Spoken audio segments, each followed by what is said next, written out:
تاجدار ختم نبوت، تاجدار ختم نبوت.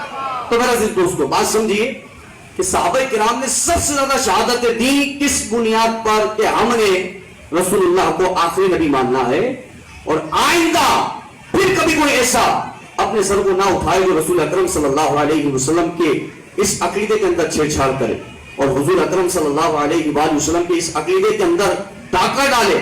اور جس نے بھی نبی کریم صلی اللہ تعالی علیہ وآلہ وسلم کے اس عقیدے میں ڈاکہ ڈالنے کی کوشش کی ہے تو اللہ کی قسم اللہ رب العزت نے اس کو دنیا قبر میں بھی ذلیل و رسوا کیا، اور کل حشر کے میدان میں بھی وہ ذلیل و رسوا ہوگا.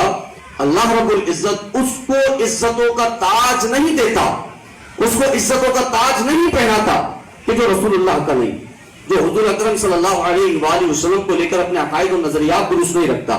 تو حضور کو لے کر میرے عزیز دوستو ہمارا عقیدہ ہے، ہمارا ایمان ہے، اور یہی آپ نے اپنی نسلوں کو ٹرانسفر کرنا ہے.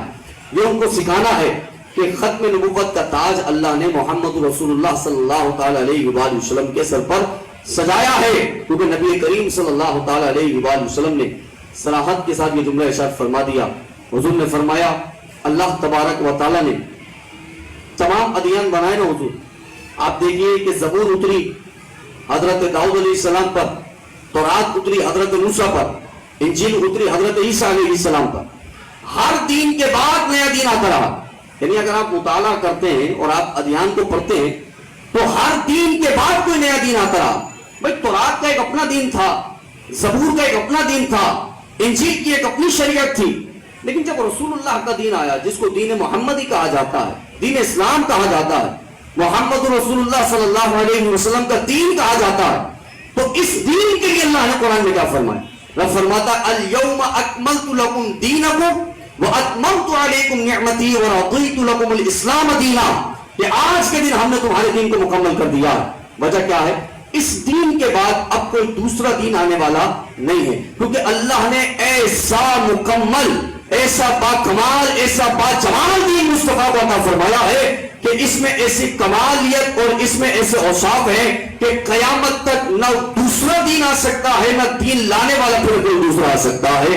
امام احمد رضا خان اب جب قلم چلائے اور امام کا قلم چل رہا ہے، احمد رضا خان فاضل بریلوی رحمہ اللہ علیہ ارشاد فرماتے ذرہ برابر، ذرہ علی جان سمجھتے ہیں آپ کتنا سا ذرہ ہوتا ہے؟ ذرہ برابر اگر کوئی شک کرتا ہے اس بات میں کہ رسول اللہ آخری نبی نہیں ہے اور حضور کے ختم نبوت میں شک کرتا ہے، رسول اللہ کے تاجدار ختم نبوت ہونے میں شک کرتا ہے، احمد رضا نے فرمایا اس کا اسلام سے، اسلام والوں سے، دینی لوگوں سے، دین سے کوئی لینا دینا نہیں ہے.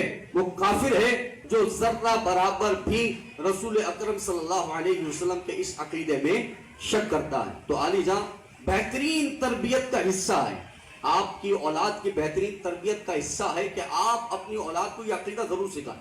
یہ قادیانی کس طرح سے ہمارے درمیان گھس کر، ہمارے یہاں علاقوں میں جگہیں خرید کر، پراپرٹیاں خرید کر، حضور ہمارے یہاں ہمارے ساتھ کھڑے ہو کے ہماری مسجدوں میں ہماری طرح نمازیں پڑھ کر، آسان گفتگو کر کر ہمارے عام پبلک کو کس طرح سے گمراہ کر رہے ہیں. آپ اس کو اندازہ بھی نہیں لگا سکتے، تصور بھی نہیں لے کر کے آ سکتے. جو علماء، ائمہ اور مولاناؤں کی صحبت میں رہتے ہیں ان کو تو تھوڑا بہت پتا ہوتا ہے، لیکن جو عام بندہ ہوتا ہے نا پہچان نہیں سکتا، ان کے مکر و فریب کو نہیں پہچان سکتا، قرآن کی معنوی لفظی تحریفات کو نہیں پہچان سکتا کہ کس طرح سے معنی بھی بدل رہے ہیں، کس طرح سے الفاظ بھی بدل رہے ہیں، کسی تحریفات قرآن کریم میں کر رہے ہیں. اور یہ نہیں پہچان سکتا کہ یہ خاتم النبیین کے معنی میں کس طرح سے انہوں نے اغلاط کر رکھی ہیں. ایک نہیں نہ جانے کتنی غلطیاں ہیں اور کتنا زیادہ انہوں نے امت مسلمہ کو دھوکہ دینے کی کوشش کی ہے.